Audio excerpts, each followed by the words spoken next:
I'm going to close out our episode with this statement, and then you add your 2 cents, and we'll go from there. We're giving you a window, D2.5, and I say 1/2 because Stellantis is actually a French company with 30-something% of their profits coming from the United States. We're giving you a window of opportunity. These decisions that Volkswagen are making, BMW are making, Mercedes are making today, you need to pull these decisions, these tough decisions, and you need to swallow that hard pill right now in order to be competitive in 3, 4, 5 years. I don't believe incremental improvement is going to get you ready for global competition in Latin America and Southeast Asia, in parts of Europe and Africa. And Volkswagen, I feel Hyundai is going to overtake them. I think that's inevitable. It feels inevitable. I feel like BYD is going to overtake them. That feels inevitable. And Wang Chuanfu as much said so, because our goal is to be the number one automaker. So if you believe that this intensity is not going to be exported to other markets, you're completely wrong. And we haven't even talked about the technology companies that are encroaching into the market, into the space, that have wallets orders of magnitude larger than anything even the German government can't write checks that big. Okay, so I'm hoping whoever wants to listen to this, because I do know that there are big D2.5 staff, high level staff that watch this, and so I implore you, as two guys that live in Michigan that want to see everyone succeed. Unfortunately, we're realistic in knowing not everyone will.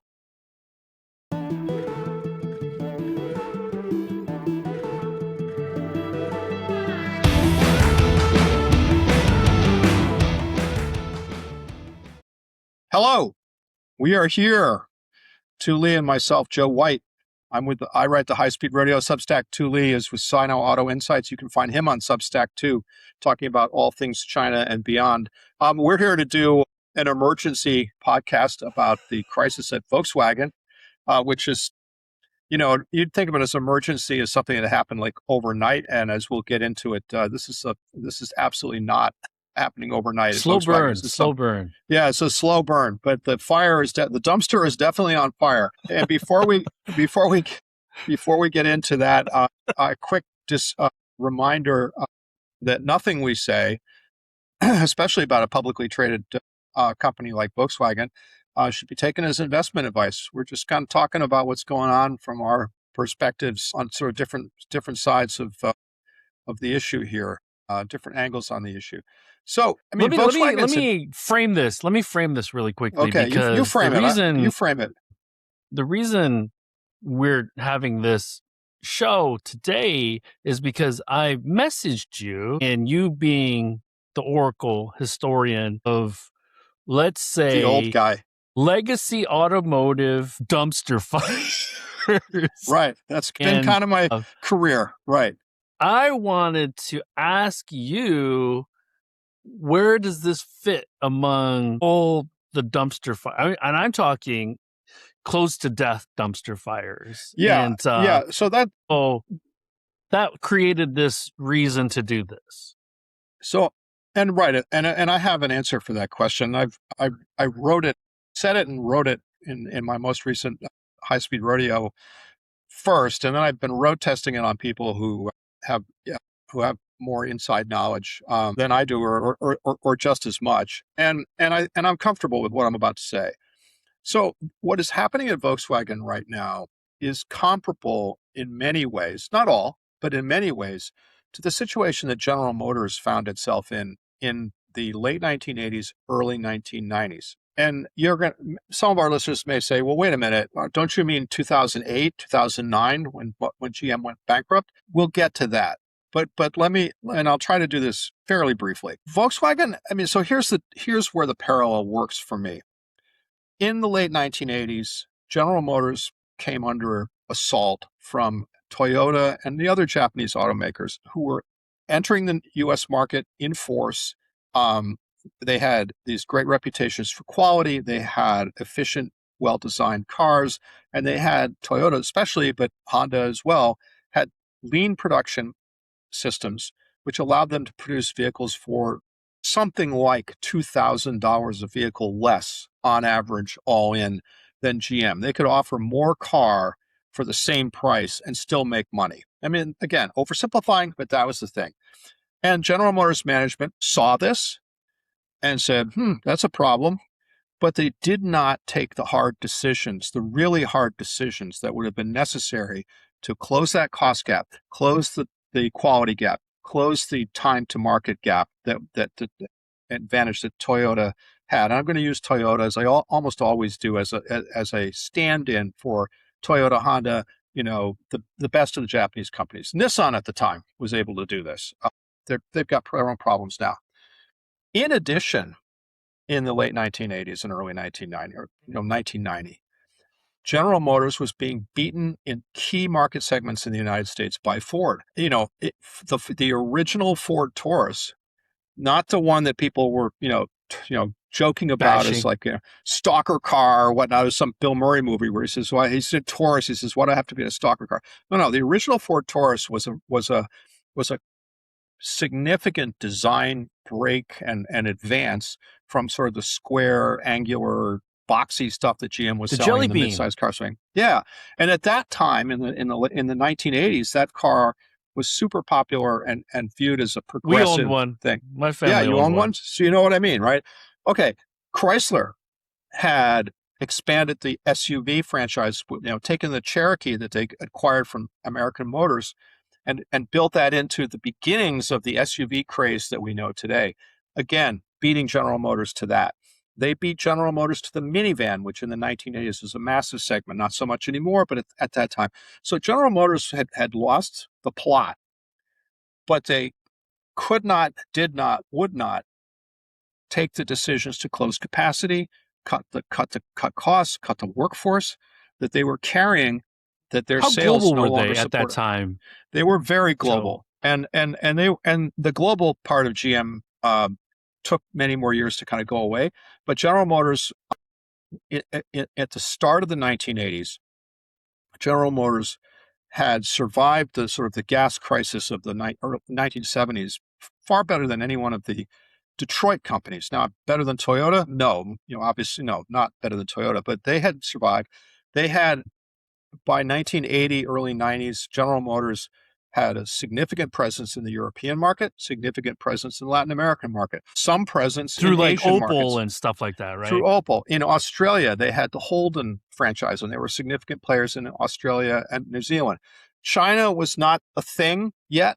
I forget exactly when China opened, but it wasn't until sort of the 1998. The late 90s. Shanghai GM was 98. Right. And so that was coming later. So General Motors did not have a China franchise at that time, but they were big in almost every other open market in the world. All the major open markets, ex-China, they were big. And in the United States, they were the number one volume seller by far, but they had come from 40 to 45% market share in the 1970s and the very early 1980s. And their market share was declining rapidly into the 30s. And that meant factories were going underutilized, started to lose money.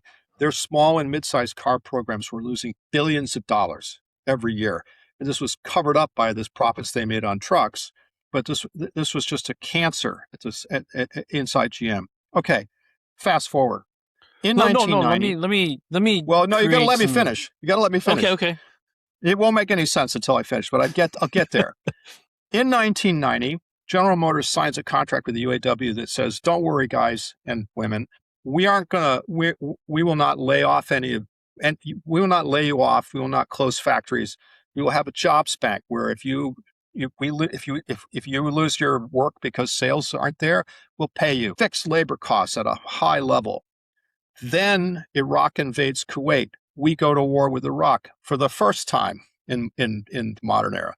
The economy goes tilt. By the end of 1991, General Motors is where Volkswagen is today. General Motors and the then new CEO are looking at a situation where they're losing billions of dollars. And in December of 1991, they said, "Okay, we understand about the union contracts and all this stuff, but we've got to close 21 factories of one kind or another in North America, and we've got to cut 74,000 jobs." And because we've got to stop the bleeding. General Motors almost went bankrupt then. They didn't. They pulled it out of the fire. Who's the they cut CEOs? Who are the leaders at that time? Bob Stempel. He had taken over from Roger Smith. Roger Smith, complex man, brilliant in many ways, completely blind to what was happening or unwilling to face of reality. Roger and many Me others. fame, correct? Of Roger and Me fame. Bob Stempel inherited from Roger Smith the GM that had lost sales, lost market power, lost pricing power, but had not reckoned with that in terms of the structure and the cost levels of the company. That became Bob Stempel's poison chalice, and he wound up in the position that somewhat analogous to the position that Oliver Bloom of Volkswagen is today, where he has to try to ram through a brutal cost cutting and restructuring with no support from his union, or from the unions or the major union, skepticism from other members of the board, and a market that's not going to give him any slack. So that's, I mean, and the scale of GM's collapse at that time. I mean, GM was by far the biggest automaker in the world, but they were rotten at the core, and they were uncompetitive at the core. And they finally had to deal with it. And the size and the scope and the scale of it, very similar to what Volkswagen is looking at today. Go ahead. I'm sorry, I had a long speech there, but that's it. No, I think let me create some context as a kid growing up in Pontiac, Michigan during this time. Across the street from where I grew up was CPC headquarters, which is now Powertrain headquarters. And down the road from where I lived was the Fiero plant. Mm-hmm. And around the corner from where I lived was the foundry in Pontiac that my dad worked at. And my sisters worked at CPC across the street from where we grew up. So, and I remember my sister buying a Pontiac Le Mans. I remember all the Fieros. And I remember the Fiero plant closing. My friends' dads who worked at the shop in Fiero losing their jobs. My dad, the foundry closed. He got thrown into that job bank. And God bless the UAW for negotiating that contract, because you know this, but maybe some of the audience do not. I am the youngest of 8. At that time, we had only been in the United States 10, 12, 15 years. My dad was the breadwinner, and we were all in school. And he used to be in the Air Force, so he could have gone and worked at one of the airlines, commercial airlines at that time, TWA, Delta, whatever. But because there were so many kids at home, he didn't want to leave for a week at a time, week and a half at a time, and hence he became a blue-collar UAW worker for General Motors. 28 years. He's passed away, but 28 years with GM. So I know this personally. I know how it affects you. My dad, for 20 years of his life, adult life, he was in the Air Force. He had meaning. He had something to do, something to dedicate his professional life to. And then he gets laid off. And he was 40 years old when he came to the United States, barely spoke English. And so GM created this opportunity, which I'm always grateful for. The United States, the state of Michigan, the automotive industry. And so I wouldn't be here today without the automotive space. But when he got laid off, he got thrown in the job bank, and for 2.5 years, I think, and I could be wrong, you probably have the exact data, I think it was like 80% of what his salary was. Yeah, and that's he about was right. he was a skilled trade. So we had health benefits and we had salary, but he was at home and he did these odds and ends jobs. But if you took another job, you would be fired and taken out of the job bank. And so 2 years later, fast forward 2 years, a job opens up for him. It's in Indiana at the Allison transmission plant. He's not going to move 10 people to Indiana because we have our lives. My brothers are a little bit older. They're in college, just starting working and stuff. So they're helping out around the home, like financially, when they can, however they can. So what he did, and he bought a Pontiac Bonneville, and within a year, it had tens of thousands of miles, because he would drive Sunday night to Indianapolis every Sunday night, drive home right after work on Friday afternoon. And he did that for, I want to say, 2 years before he got a transfer back to Pontiac. Yeah. Mm-hmm.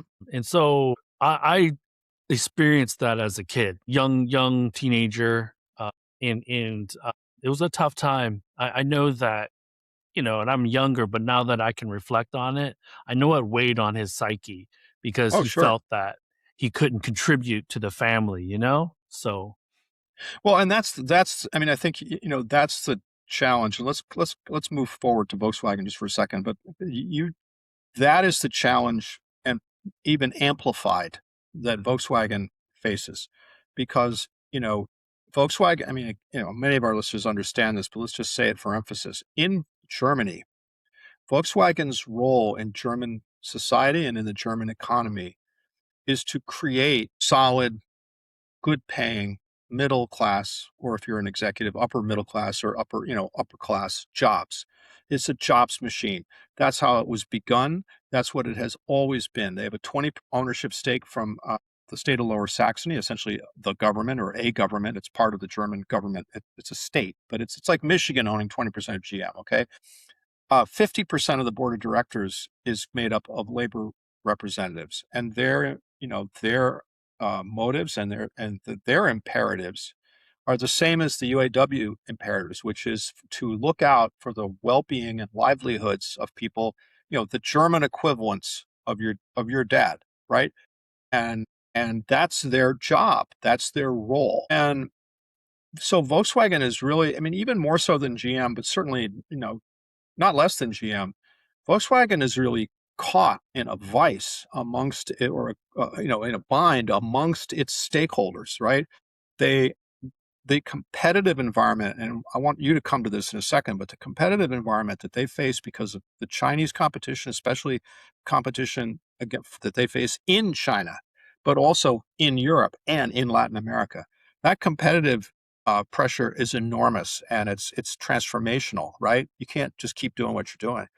But then and when they go home, they can't say to again, the German equivalent of your father who's put in 20, 30 years, sorry, the promises we made and the commitments we made and the role that we've always played in this society, we're not going to do that anymore because, China.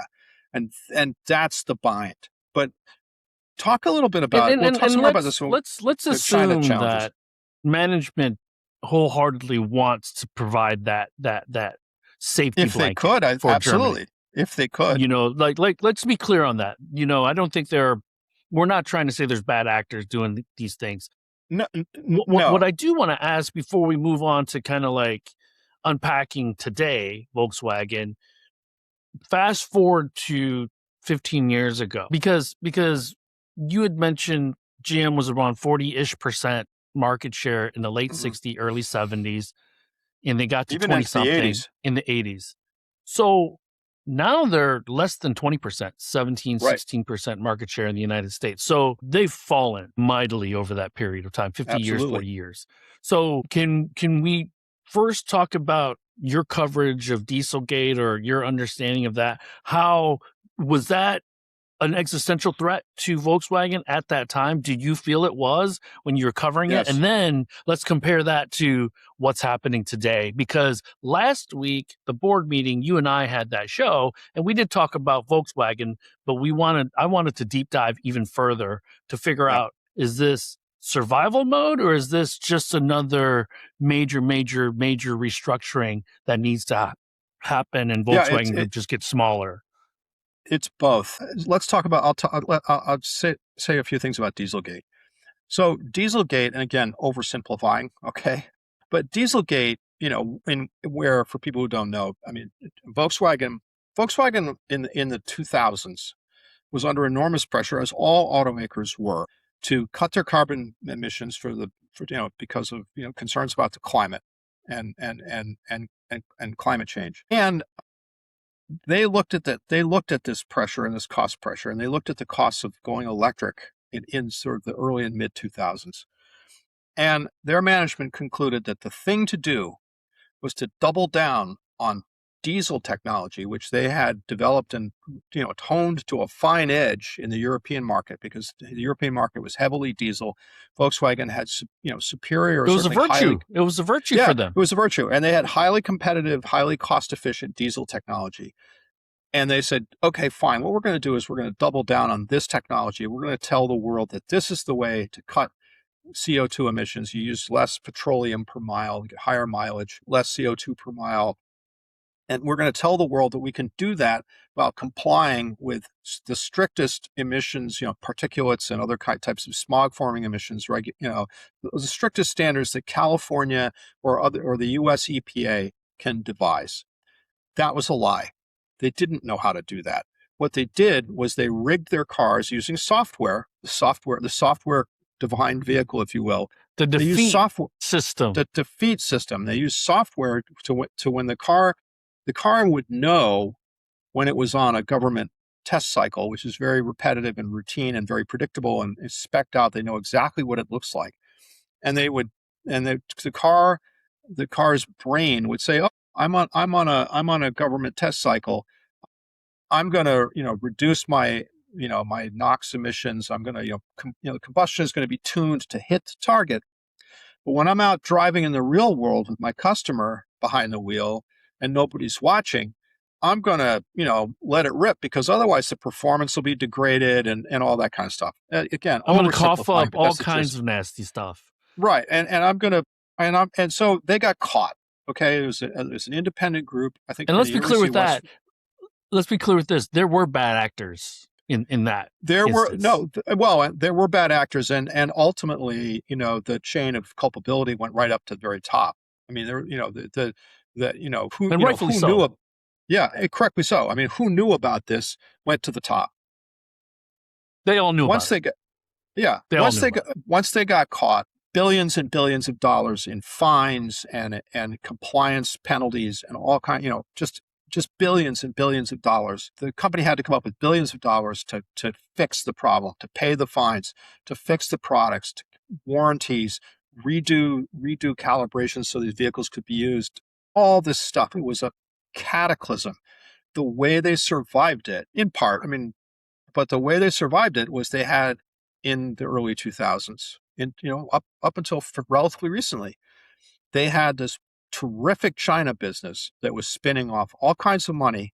They were the number one vehicle seller in China, as we discussed, I think, in our last podcast. They were providing the staff cars for the Chinese Communist Party leadership and all this stuff. It's a terrific business. Now they don't have that business anymore, right? And you can talk to that their China business has collapsed. It's down 50% in terms of sales. Profitability is way off. They are behind the curve technologically against the Chinese competition. And not only is it a problem in China, but they also are losing profit margin in Europe because of competition from the Chinese vehicles and also Tesla. Okay, let's not forget Tesla in this. Tesla, and they're scrambling in the European market, also the Latin American market. Final thing, one of the ways in which Volkswagen was going to deal with competition in China was to build their business in the United States from roughly 4% market share to 10%. And, with Scout, with more Audis, with more Porsches, with ID buzzes. Yeah. And that was going to be, honestly, that was a tall order. That would have been a tall order under the best of circumstances. But when the Trump administration and President Trump are talking about 15% tariffs or maybe 50 because I'm pissed off at the Germans today, or 20 or 30 or who knows what. And if one of your main production sites for North America is in Mexico and the USMCA just got put into the wood chipper, now that strategy is not going to work. So they're in a corner. Volkswagen is in a corner. So I want to encourage our audience to watch our last episode, so I won't regurgitate too many of the numbers and statistics except for a handful. Number one, at its best in 2019, Volkswagen Group were selling 4.23 million cars. Last year they were at in China, sorry. And that had pushed them to number 2, I think, behind Toyota. So more than 40% of their sales was China in 1 year. And 2019 also happens to be the year COVID happened in China. So I think that's an inflection point. That's very important. Porsche entered the China market in 2001, and up through, I want to say 2021 or 2022, had never had a down quarter in the China market. So champagne's bottles popping in Stuttgart every quarter. Hey, we're selling more Porsches in China. That's never going to stop. And I got to tell you, one of the reasons I started the consultancy, Joe, was because in Beijing at the time, I was living there. German executives, you could trip over them. There were so many of them. And they lived in these complexes, 5 or 6 complexes in and around downtown Beijing. I happened to live in one of them that was very popular amongst the Germans as well. And so, guess what? Our kids played together. Our kids, went to school together. So these were my friends, and they spoke pretty flippantly about Tesla. They spoke flippantly about BYD up through 2018, 2019. And so that's where I saw the opportunity, because I was like, first of all, you don't understand technology if you're just, and they knew that I'd spent time in Silicon Valley. And then, of course, you've had your share of discussions and interviews with German executives. Some of them can be very arrogant. Let's say I'm painting a broad brush, but a lot of them come off as they know better than you. And so they knew I'd worked at Apple, and they tried to discount how innovative that company was. And so that was one of the ways to do it. I work at Mercedes. What are you talking about? They didn't say that literally, but they said that effectively.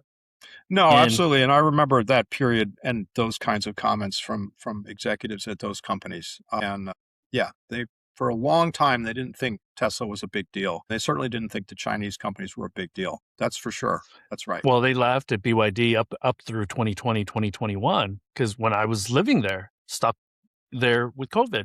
And you know, the weirdest thing about what was going on in China during COVID, because here's some color, here's some more color.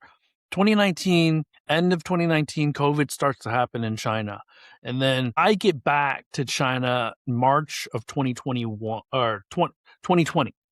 And I'm there from March 2020 to August of 2022. I don't leave China for that 2.5 years. The reason I left was to move back to the United States, because I didn't know 2.5 months later, 3 months later, Xi Jinping was going to be like, "What COVID? Come on in." So, because November of 2022, they opened the border back up, and so what I saw was more and more green plates in Beijing, more and Yeah. more Chinese companies. I got to see NIO, I got to see XPeng, I got to see Li Auto. And the narrative about just throw money at a sector and China wins. No, that's not the case. You can throw a bunch of money at a sector and still not come out with champions. It took Tesla coming to China for this to happen.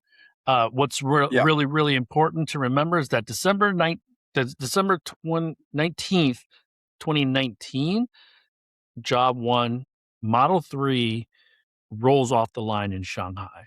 And that's when you start to see that hockey stick happen.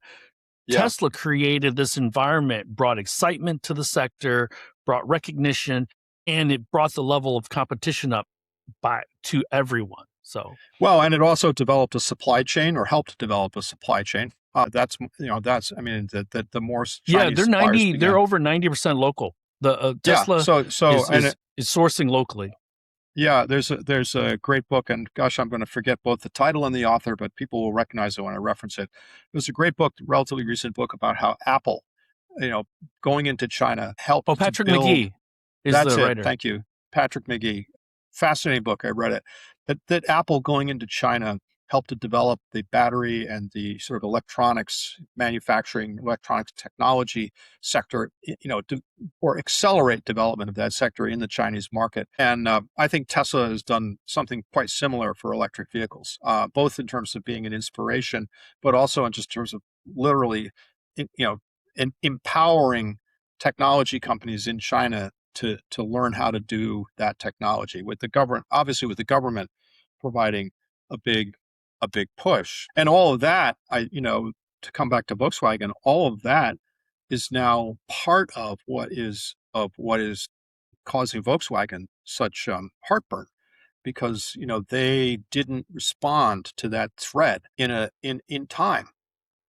Let They me didn't. Let me throw Yeah. out a handful more numbers that we didn't talk about last time. 4.23 to 2.7, 2.6 in 2025 for Volkswagen Group.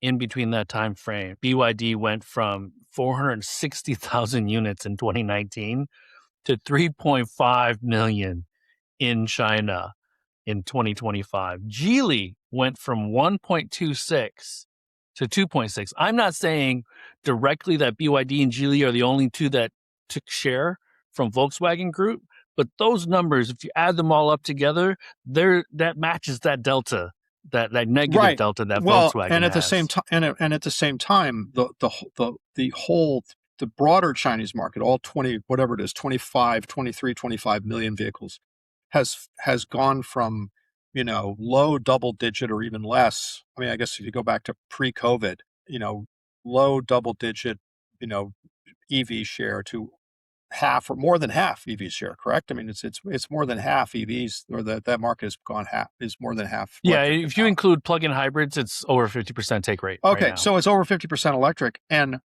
so there's Volkswagen. And oh, by the way, it's not just Volkswagen, it's Mercedes, it's BMW, it's the other Western legacy car makers. There they sit with these massive install bases for combustion products, and they don't have sufficient competitive electric vehicles. And so they're losing share in a in the part of the market that is also dwindling away.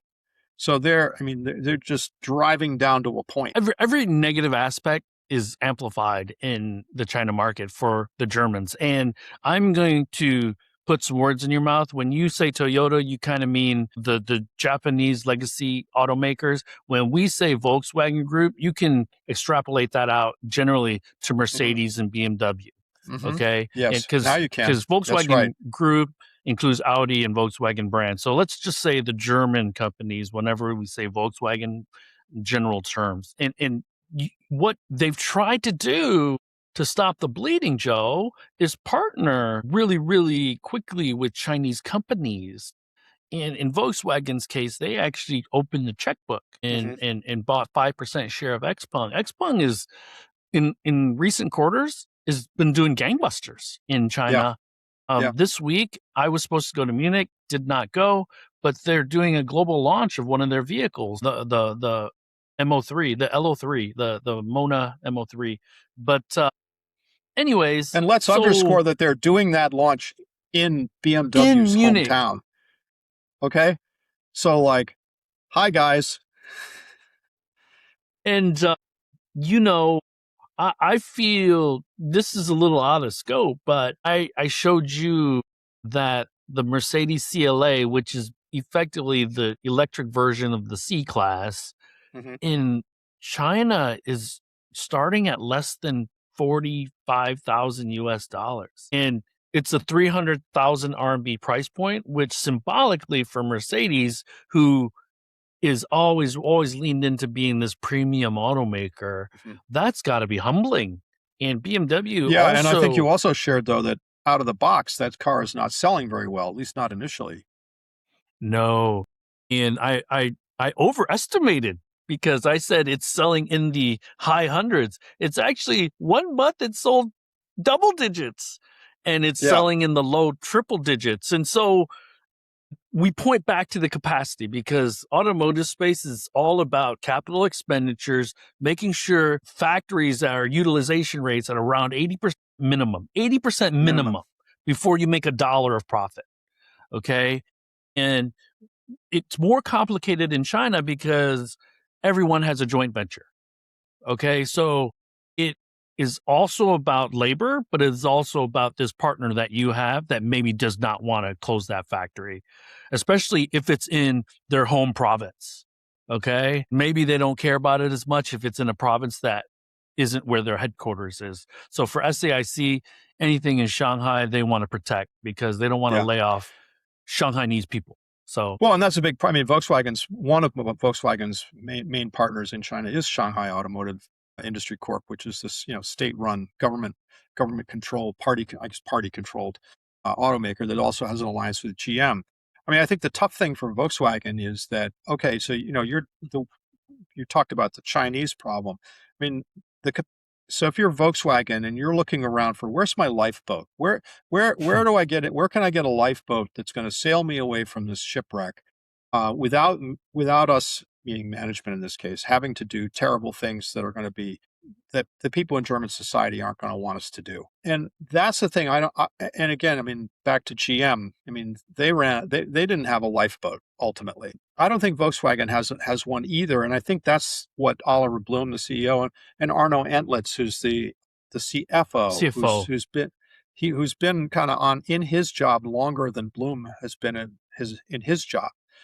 Bloom ran Porsche, but now he's running the whole group. Antlitz, who I've interviewed several times, he's been there, throughout this whole period.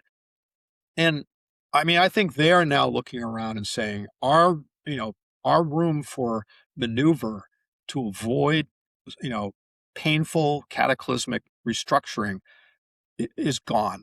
We can't rely on China. That market, we're not going to get a lifeboat in the Chinese market, partly because of the overcapacity and the competition in that market, partly because they have, continuing my seafaring analogy, they've missed the boat on the technology that the Chinese consumers seem to want to buy. And in Europe, the United States, and Latin America, there's no big pot of money waiting to be harvested there. So that over the weekend, and Reuters reported this, I think obviously others probably did as well, but Bluma basically confirmed that he believes they have to shed 100,000 jobs, most of them in Germany, many, not all, but many of them in Germany. He has told their staff, again, this is reporting from Reuters, that's where I got it. There are 4 factories in Germany where they do not have a cost-effective future past 2030. If you're being tough about it, that number is probably more than 4, but it's at least, he's willing to say 4.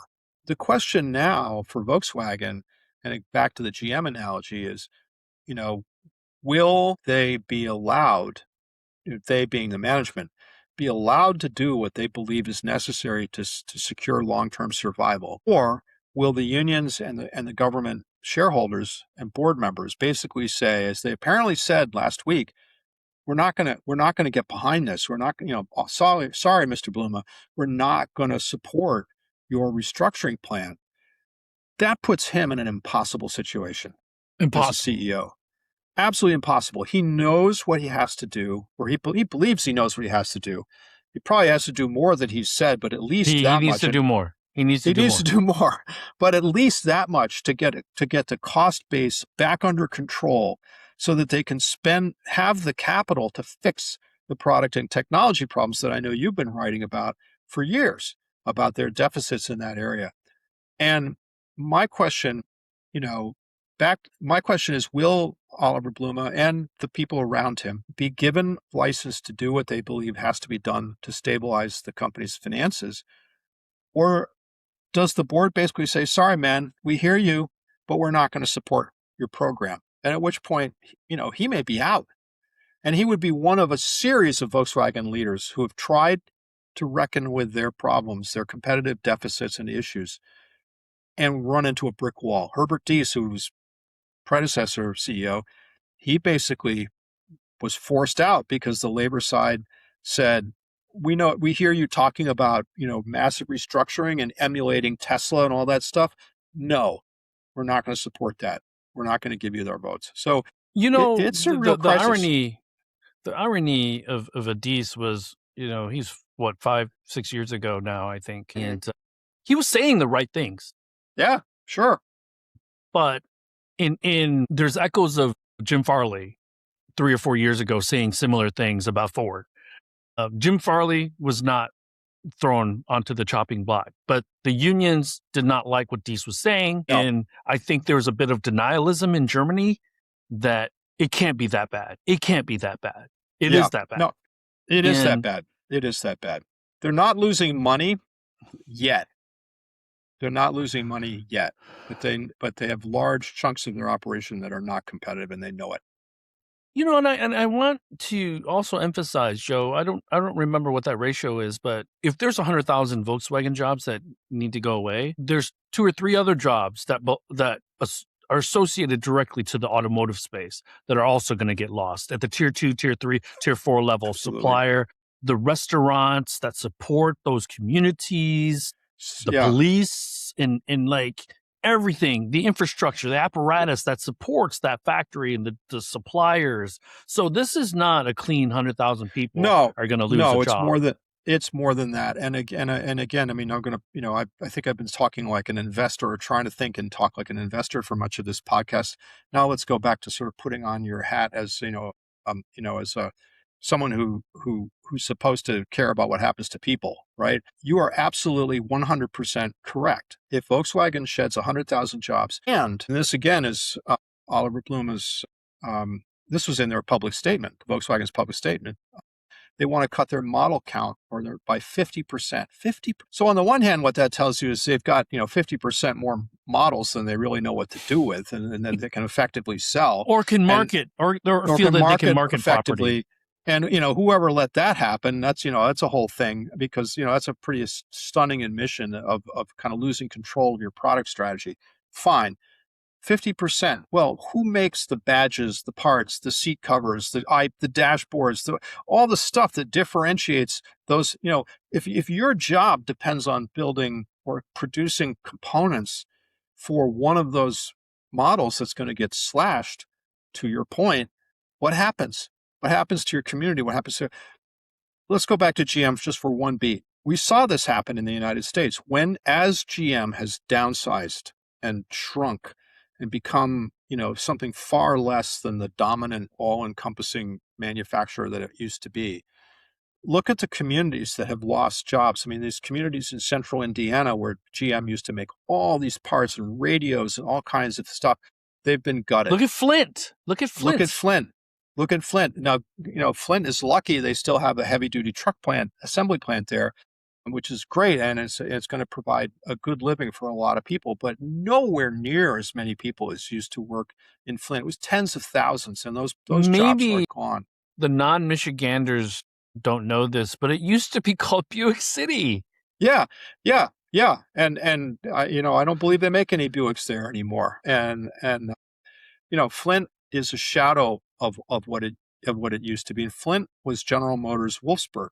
Wolfsburg is Volkswagen's headquarters. It's also their main production center, has been since day one in the 1930s. You go there now and you see there's this vista where you see this building with 4 giant smokestacks pointing up at the sky with a Volkswagen logo on the building. I mean, and it's like nothing says old school legacy manufacturing like that building. And Flint was like that. And Flint has been decimated.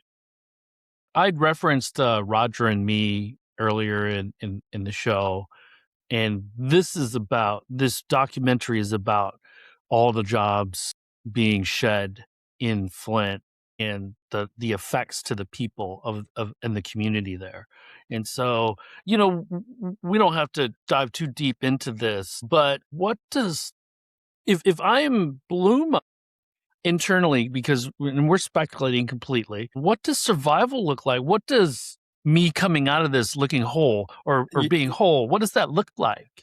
That's a great question. And what I would say is smaller and less German. He's talking about, he's basically said, look, I have 4 assembly plants in Germany this is a paraphrase of statements that he's been, and memos that he's been, that have been attributed to him. I'm not quoting him.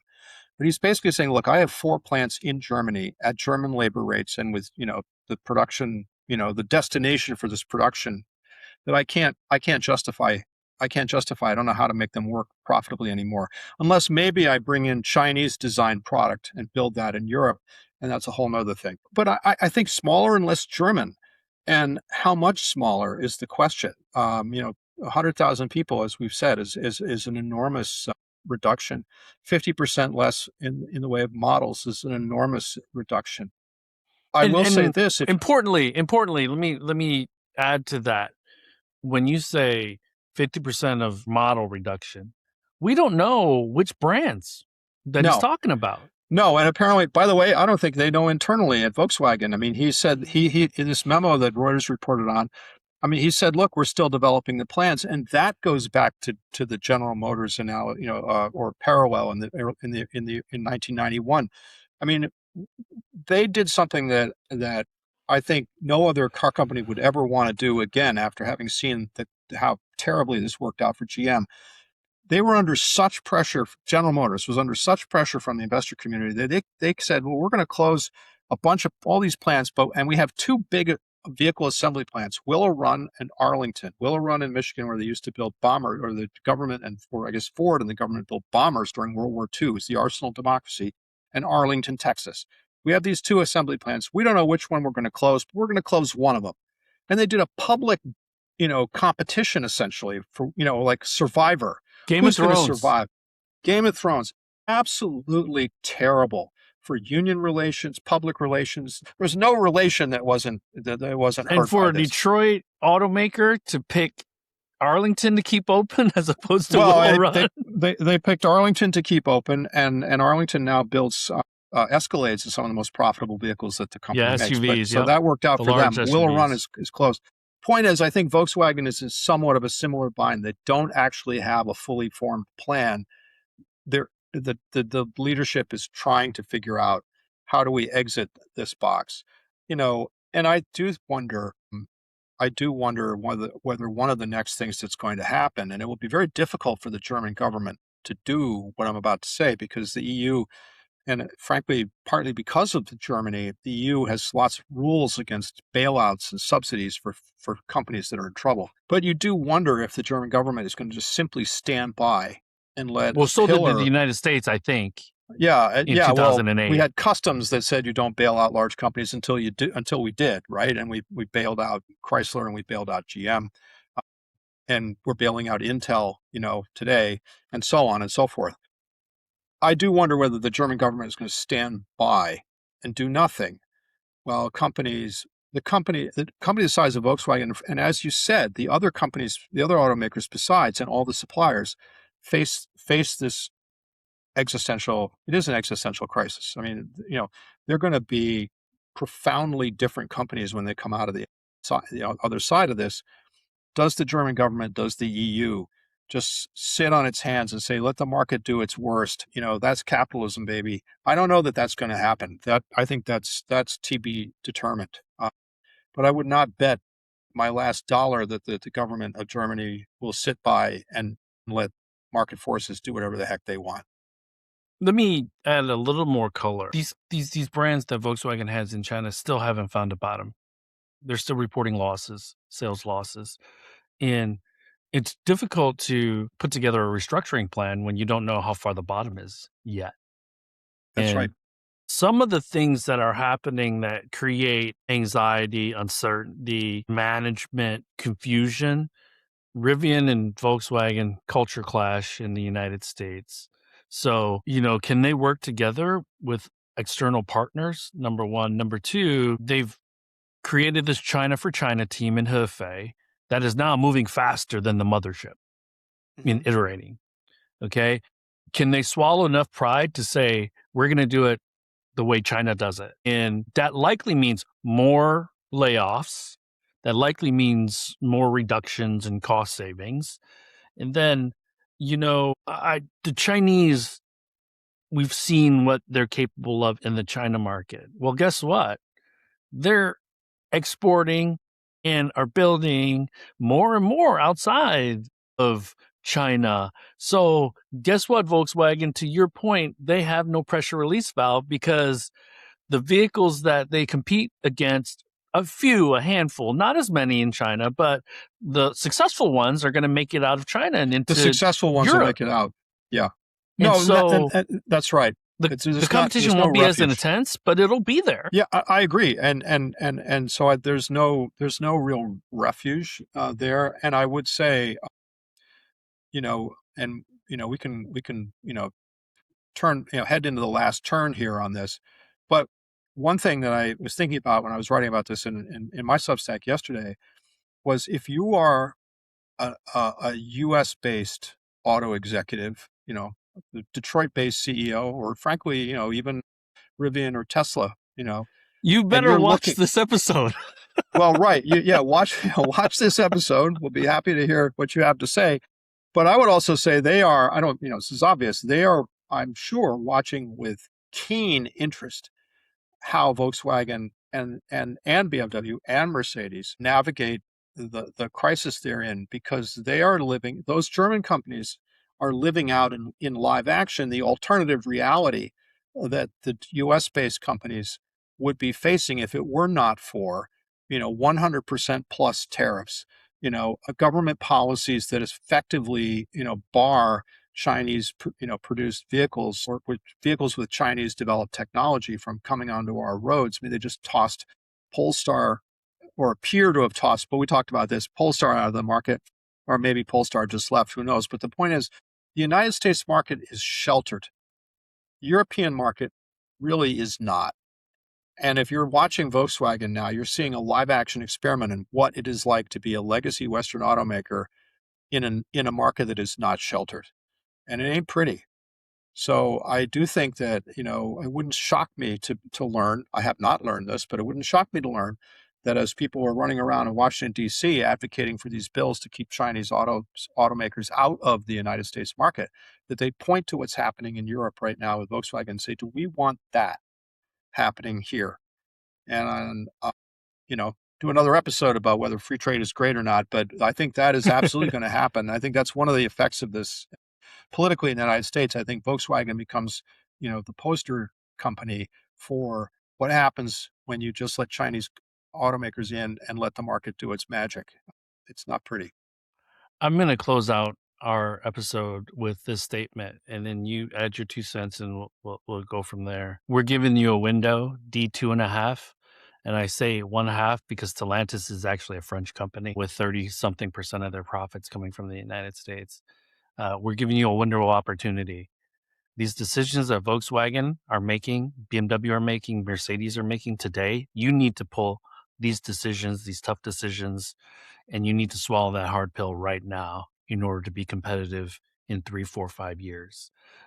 I don't believe incremental improvement is going to get you ready for global competition in Latin America and Southeast Asia, in parts of Europe and Africa. And Volkswagen, I feel Hyundai is going to overtake them. I think that's inevitable. It feels inevitable. I feel like BYD is going to overtake them. That feels inevitable. And Wang Chuanfu as much said so, because our goal is to be the number one automaker. So if you believe that this intensity is not going to be exported to other markets, you're completely wrong. And we haven't even talked about the technology companies that are encroaching into the market, into the space, that have wallets orders of magnitude larger than anything even the German government can't write checks that big.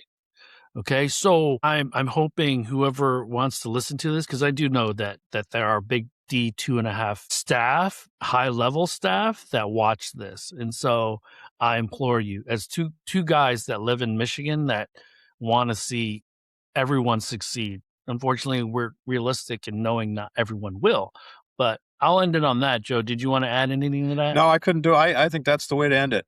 That's the Cool. way to end it. We'll see what happens. All right, too. Hey, thanks, I know everyone. you're taking off, so enjoy your time off, and we'll catch up in a couple of weeks, everyone. That's right. Talk to you later.